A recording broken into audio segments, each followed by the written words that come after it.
Welcome back to The Explainer. So today, we're going to tear apart a financial document that's, well, it's pretty wild. It leads out a whole new way to create funding. We're talking millions of dollars, almost out of nowhere. You got to see this. Let's just jump right in. Okay, so let's start with the headline number. The promise from the JusticeFund Exchange begins with a cool $10 million. And that's the minimum. We're not talking about seed money here. This is serious, heavy-hitting capital for big, ambitious projects. All right, now here's where it gets really interesting.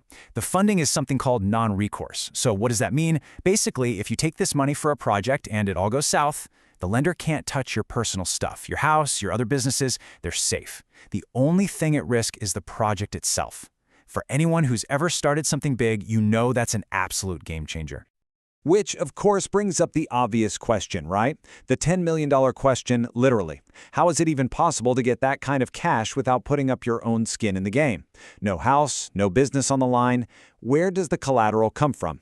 Okay, let's pull back the curtain and see how this thing actually works.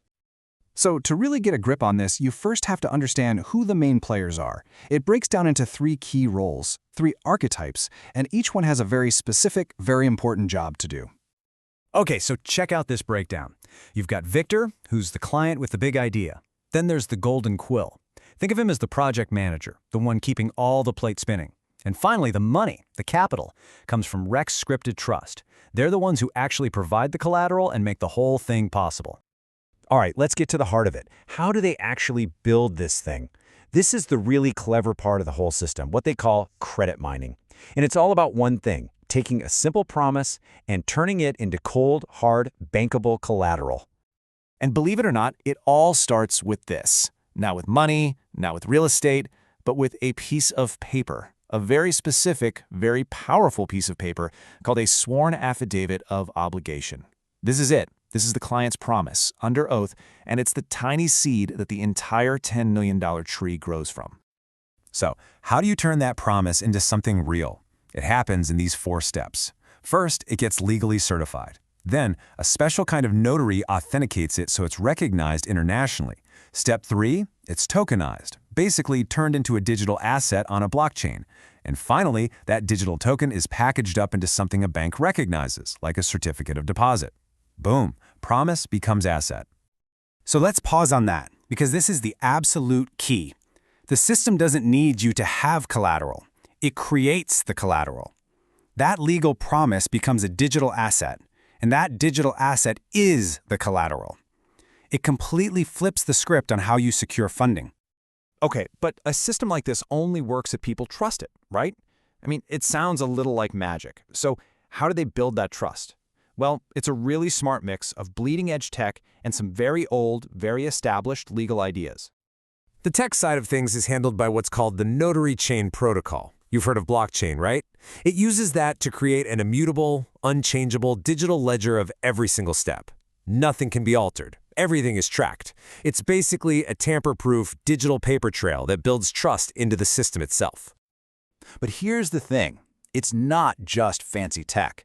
This whole setup is built on a bedrock of serious, centuries-old legal frameworks.